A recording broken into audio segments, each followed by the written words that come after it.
This paper is the philosophy of law. The current module is entitled Political Meanings of Shariat in Post-Colonial India. The objectives of this module are to understand the nature of the Shariat and how it emerges in political discourses in the post-colonial period. The module was written by Hilal Ahmed of CSDS. I am Akash Singh Rathore from Lewis University in Rome. Now, when we talk about the political meaning of Shariat in post-colonial India, there are numerous aspects that we have to consider. So we're not talking about the Sharia as such. This is not a history of Sharia law. This module is context specific to the Indian context, because the nature and scope of Sharia, of course, differs from place to place in different kinds of Muslim countries and different in respect to whether the Muslim is a majority community or a minority community, as is the case in India. So that's to be kept in mind when we discuss the political meanings of Sharia in post-colonial India. We're speaking specifically of how it has emerged in India. Next, we have to understand that we're talking about the political meanings of Sharia, not the necessarily exclusively legal content of it or the theological meaning of it by any means, although both of these aspects are going to be touched upon in this module. So then we've discussed the political meanings of Sharia in post-colonial India. So now let's concentrate on the final term that we have to clarify, which is post-colonial. So obviously the nature and evolution of Sharia law is a very complex and fascinating subject. We're limiting ourselves in this module primarily to the post-colonial context because we're trying to understand the current nature, the current situation of the way that Sharia is understood and the political uses and arguments surrounding Sharia in contemporary times. Now, one of the clearest examples of both the fact and importance of this is in the recent Shah Banu controversy.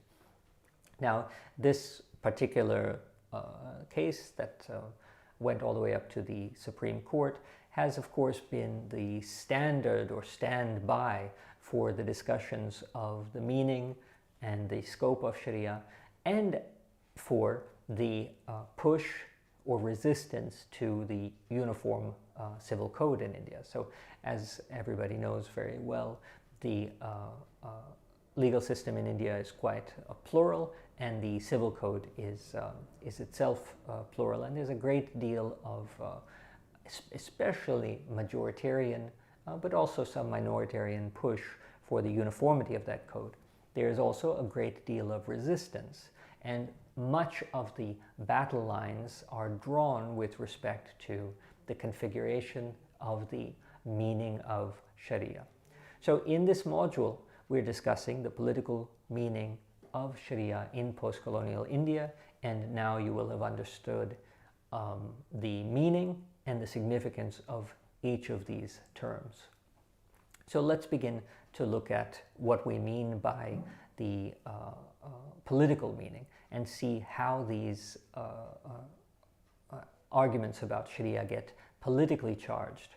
We're going to look at them with two more or less underlying questions, or let's say orientations. The first is the way that the minority uses the constitutional rights, the constitutional guarantees, to generate certain political traction.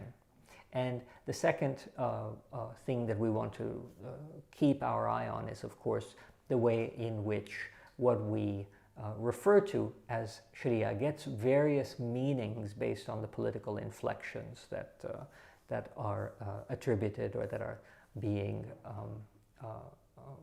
played around with or debated or argued. So the module is going to always have its eye on these two sorts of aspects, and we'll want to keep that in mind and come back to what we have learned in the conclusion. So now let's get into the first part of the module. So what is the Shariat historically? According to the All India Muslim Personal Law Board, that's AIMPLB. This is what they have to say. Qanun-e-Shariat is a collection of rules and norms that have been codified following the intentions and consent of Almighty Allah as expressed in the Holy Quran for making human life meaningful, peaceful, and successful. Any act of law making in the name of Islam must follow the orders and directions given by Allah. Following these principles, our ancestors performed the sacred duty of Tashri' Islam, explanation of Islam, which is also known as fiqh and usul al-fiqh. A Jamaat of Fuqaha ulema was born after the Prophet Muhammad by the mercy and generosity of Almighty Allah for this task. As Allah says in the Quran, why cannot a section of people from all groups go ahead for exploring interpretation of deen? Allah entrusted the responsibility of explanation of divine laws to Fuqaha. Consequently, the assembly of Fuqaha was able to produce a body of law which covers all aspects of human life.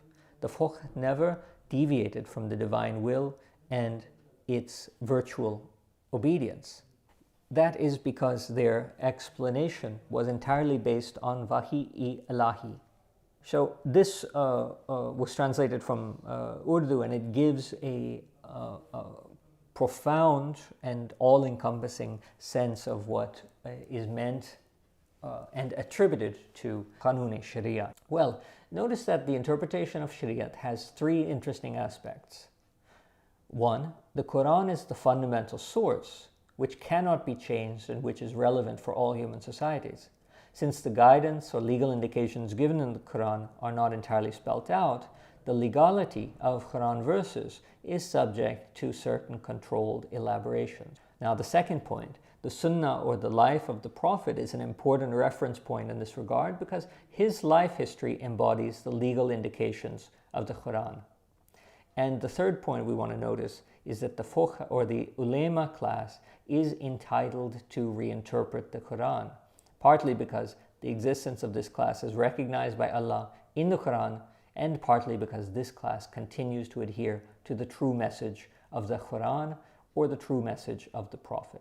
Well, obviously, the third aspect of this interpretation of Shariat needs some more elaboration because it's related to the complex and provocative idea of human intervention in the unpolluted, indivisible, indissoluble, divine words and practices. The intervention of the Fuqaha class, we must note, is legitimate because of its trustworthiness towards the authenticity of the Quran and Sunnah. This explanation raises a few relevant issues. What is the origin of the Quran and Sunnah? Is this origin self-evident? And if yes, why do we need an interpretation? If we look at the Hadith literature, we find that the compilation of the Quran has a very interesting story. The Quran during the time of the Prophet was not available in the form of a book. The Prophet's companions would memorize the revelations word by word. Salat or prayers 5 times a day was the main ritual in early Islamic society for the recitation of these words. However, after the death of the Prophet, attempts were made to bring together these sacred words so that a basic text of Islam based on God's revelations could be prepared. Accordingly, 114 chapters or surahs were arranged and the principles of recitation of this text were clearly laid down. Interestingly, the verses were not arranged in a chronological sequence. Rather, a different criterion of relevance was adopted. Thus, the Quran in its present form is neither related to the history of Islamic struggle during the time of the Prophet, nor does it reflect the sequence or order in which revelations were sent to the Prophet. In fact, we have a compiled and edited version of the Quran. This compilation of the Quran over the course of time transformed it into a relic or an intentional monument of some kind. Its authenticity, that is, of the words of the revelation as well as the order of the verses given to it by the early Islamic religious political elite, consequently emerged as the most essential commemorative value. The religious elite of the subsequent generations evoked this commemorative value, especially in terms of authenticity, to produce various interpretations of the Quran. The rise of the Tasfil ul-Quran, explanation of Quran, literature in early Islamic history is an illustrative example. AIM-PLB, however, offers us another more context-oriented historical account. So let's look at what the AIM-PLB says. After the demise of Muslim rule in India, efforts had been made for the protection of Muslim personal laws in India. The Shariat Application Act in 1937 was the obvious outcome of this endeavor. So what do we notice about this? The passing reference to Muslim rule in India is crucial not only for the deconstruction of the linear genealogy of the ulema class, but also to underline the gradual evolution of the modern notion of Shariat. The recent works on Indian Islam, particularly the writings of Muzaffar Alam, Sunil Kumar, and Richard Eaton, problematize the given historical imaginations of Muslim rule in medieval India. They argue that although a large part of the subcontinent was ruled by Muslim kings and rulers, the management of political affairs was not entirely based on the set of rules and interpretations called Sharia. These historical explanations make two more broad points. First, the set of norms called Shariat was contingent upon the context in which a certain version of religiosity came to be recognized as Islam. And the second point, the relationship between this discursively constituted Shariat and actual political discourse was highly fragile and unclear. Precisely because of these two possibilities, locally evolved cultural practices emerged as the main source of Islamic religiosity in pre-British India. Interestingly, many of these practices later became customary laws, which were intentionally separated from personal laws. Two very significant developments in 19th century North India, which are the translation of the Quran in Persian and later in Urdu, and the circulation of the tafsir literature, established a clear distinction between Shariat-based ideal Islam and the customary practices associated with various Muslim communities. Muslim reformers, particularly the ulema, constructed a highly idealized picture of classical Islam and started marking the actual cultural practices as un-Islamic. In fact, the term ghayr Shariat was established as an explanatory category in religious texts. Since the Shariat-based Islam had already been recognized by the colonial state, following a secularism of strict neutrality, Mark Galanter has argued that customary practices lost their potential as a source of law. So, in 1913, the Waqf al-Ulad Act and the Muslim Personal Law Shariat Application Act of 1937 evolved quite directly out of this legal scheme.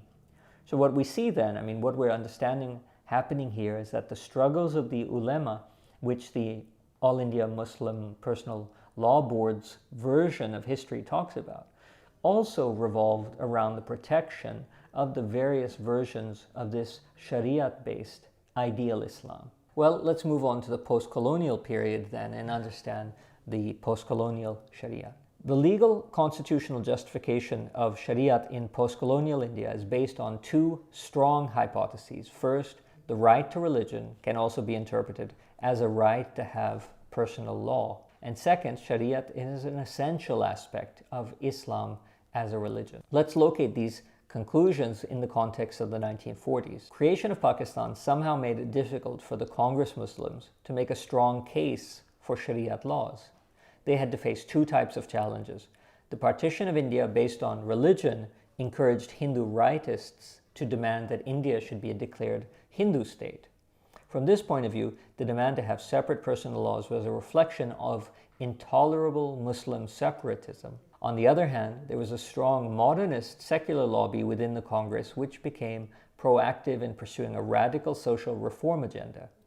For this lobby, Muslim demand was a sign of an inward-looking attitude. Despite facing these adverse political forces, the Muslim members in the Constituent Assembly managed to raise the question of Shariat in the debate on personal laws. The outcome of this debate was quite delicate. The personal laws were recognized along with other customary laws, while at the same time, the supremacy of the constitutional law was upheld. So we can look at what Ambedkar says about this. I'll quote from him in the Constituent Assembly debates, 24 November 1948. "There is nothing extraordinary in saying that we ought to strive hereafter to limit the definition of religion in such a manner that we shall not extend beyond beliefs and such rituals as may be connected with ceremonials which are essentially religious. We must all remember, including members of the Muslim community who have spoken on the subject, though one can appreciate their feelings very well. Their sovereignty is always limited, no matter even if you assert that it is unlimited, because sovereignty is the exercise of that power and to reconcile itself to the sentiments of different communities. The government can exercise its power in such a manner as to provoke the Muslim community to rise in rebellion. I think it would be mad government if it did so. But this is a matter that relates to the exercise of the power and not to the power itself."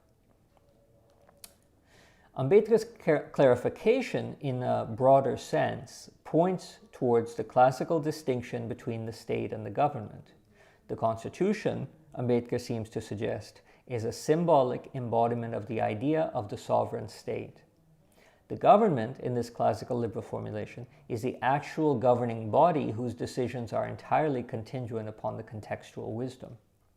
Thus, the supremacy of the state, in this case, in Ambedkar's case, the Constitution, cannot be challenged by any community because it represents a collective whole.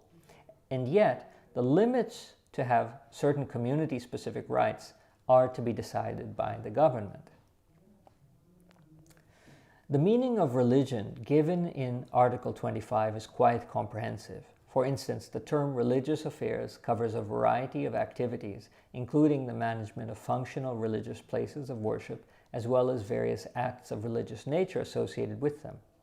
The Indian judiciary, however, has devised an interesting concept of essential practices of religion to determine the limitations of religious institutions and the secular control of the state. The Supreme Court in various cases has observed that there is an essential part of religion that constitutes the core or the center of the entire belief system. According to the Supreme Court, this essential part of religion has to be protected, and the state can intervene in other non-essential religious activities. The difference between essential religious practices and non-essential religious practices may be understood as a workable legal formula. However, it raises an important question. How could a secular judiciary based on rational principles determine the essential practices and non-essential practices of a religion? Or what could be the principles by which certain practices might be designated as essential practices? This point was raised by many scholars at the time of the Shah Banu controversy. For instance, in an article published just after the Supreme Court decision in 1985, Tahir Mahmood argues, and I'm going to quote from Mahmood, "Of course, the fault does not lie with the court. The Quran, like the Holy Vedas and the Bible, is a revealed book. Would any modern court anywhere in the world attempt to interpret the Rig Veda or the Old Testament? Laws derived from the Quran in the distant past are found in the books of law, and the court could definitely have interpreted those books. Reinterpreting the Quran itself straight away was, however, not a task that the Supreme Court of India or any of its judges should have performed." If we accept Mahmood's persuasive argument that the Supreme Court's decision might have been in accordance with the provisions of the CPC, Criminal Procedure Code, or with the judge's conception of equality and justice, but it was not in conformity with traditional Muslim law, one might ask a straightforward question. If the Supreme Court does not have the right to interpret the Quran directly, what is the logic behind accepting the supremacy of the Constitution or Supreme Court as the protector of minority rights? After all, Shariat is always presented as a complete way of life, which also covers the criminal cases in which Muslims are involved. In other words, why is there a controlled demand for the protection of a personal law that is only concerned with civil issues? The question was also raised by Law Minister Ashok Sen in a parliamentary debate on a private bill presented in April 1985 on deleting Article 44 in the Lok Sabha. So Let's look at a quotation from Muslim India, May 1985. An argument has been advanced that when the Indian law of crimes, which is also at variance with the Islamic law, then why an objection is taken with respect to personal law? I submit that this is perverted logic. If a part is not made available, it doesn't mean that the other should be surrendered. Let me declare that we, the Muslims, are prepared to submit ourselves to the law of crimes as envisaged by Islam if the state is prepared to enforce it upon us. I emphasize the word free, which has been used deliberately and purposely in Article 25 of the Constitution of India. Free practice means when your own religion gives you certain discretion, you will be free to make your own choice. Closing the doors of discretion for an individual is not free practice of religion as contemplated by Article 25 of the Constitution. I must appreciate the position taken by the government. It has been made amply clear that there is no intention on the part of the government to bring about any changes in the personal law of the Muslims unless and until the Muslims themselves desire it. This reply, quite obviously, overstates the case of freedom of religion by making a rather technical explanation. Yet the distinction that Ambedkar makes between the state and the government is evoked to articulate a theoretically nuanced and legally plausible position. It is claimed that the state, in principle, recognizes the interests of the community. In conformity to this recognition, the community also recognizes the state as an ultimate protector of rights. The government has to admit this mutual trust in devising various laws. Now, in a recent judgment on the legality of Islamic fatwa and the existence of the Muslim Personal Law Board, the Supreme Court made an interesting observation. The court had to decide whether the AIM-PLB strives for the establishment of a parallel judicial system in India. According to the judges, and now I'm going to cite from the Indian Supreme Court, one may not object to issuance of a fatwa on a religious issue or any other issue, so long as it does not infringe upon the rights of individuals guaranteed under law. Fatwa may be issued in respect of issues concerning the community at large, at the instance of a stranger. But if a fatwa is sought by a complete stranger on an issue not concerning the community at large, but an individual, then nobody may consider the desirability of giving any response, and while considering it should not be completely unmindful of the motivation behind the fatwa. Issuance of fatwa on rights, status, and obligation of individual Muslim, in our opinion, would not be permissible unless asked for by the person concerned or in case of incapacity by the person interested. So we've discussed this module on the political meaning of Shariat in post-colonial India by concentrating on a very interesting interpretation that is presented by the All India Muslim Personal Law Board. So what we found is that we can discuss the nature and history of Shariat in relation to the unique nature and history of the rise of the Quran, Sunnah, and what we mean by the Sharia law. But none of that is completely universally important. What makes far more impact on the nature and meaning of Shariat is the specific context within which the Shariat is correlated to some idealized version of Islam. Now, the emergence of the significance of the Shariat then is shown to be, by the argument presented in this module, deeply connected with certain historical contingencies. So, one of those contingencies is, of course, the way that the Quran became interpreted in South Asia. As the module pointed out, one of the major events of the alteration or evolution of that was with the appearance of the Urdu translation of the Quran, and of course the Persian translation. So what turns out to be important is the way that the Quran gets interpreted within the South Asian context. The most determinative aspect in the interpretation of the Quran is, of course, the emergence of the translations of it in the subcontinent. So the Urdu translation, which is the most important, and the Persian translation, which is also important to some extent. But of primary import is, of course, the Urdu translation.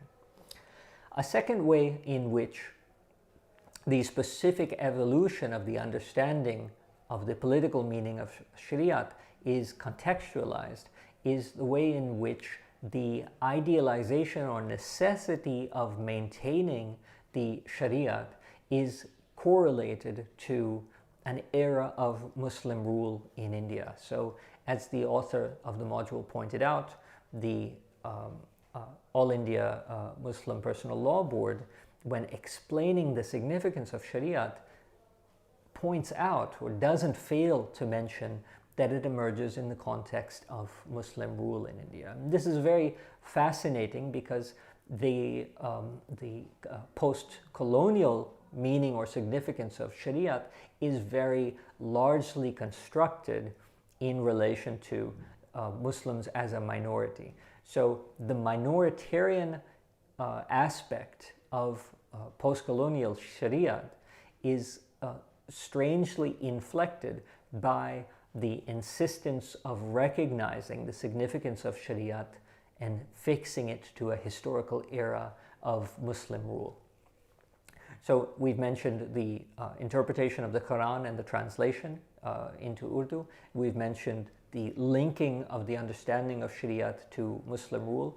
And the third aspect is, of course, the debates that occurred with respect to personal law and how the Shariat can be retained in post-independence Indian legal system as personal law in relation to the emergence of Pakistan. Because during the time, if Pakistan is going to be a explicitly Muslim country, India has the option not being explicitly secular, but it can also orient its legal system towards the religious minority, which was, of course, the Hindus. So in a context where there are a number of conservatives who wish to counterpoise a Hindu India to Muslim Pakistan, it was the task of the Muslims in the Constituent Assembly to negotiate the possibility for articulating the need or demand for Shariat within appearing as personal law within the new legal system of a post-independent India. So this is a very delicate balance. In these three very peculiar historical circumstances, we see that the nature of Shariat is problematized as being something perfectly universal. What Shariat is not merely the articulation of religious law for Muslims, because what a Muslim is very radically determined by the geographical and historical context, as this module has shown. So what we focused on is the political meaning of Shariat in post-colonial India, to attempt to disentangle, in some respects, these arguments about what the Sharia dictates or commands as being absolutely necessary in a particular case. Obviously, when you present the Shariat in its historical evolution as fixed to some ideal and historical conception of Islam, you know that what that concept of Sharia would dictate in any particular instance has to be as fluid and flexible and open to negotiation as the very concept itself. Shah Bano case, as we mentioned, was one of the most paradigmatic instances of where these historical and theological issues clashed. And the case remains one of the most important cases in the philosophy of law in India. So that is the way in which Shariat affects the understanding of the philosophy of law, which was the concentration in this module. Thank you.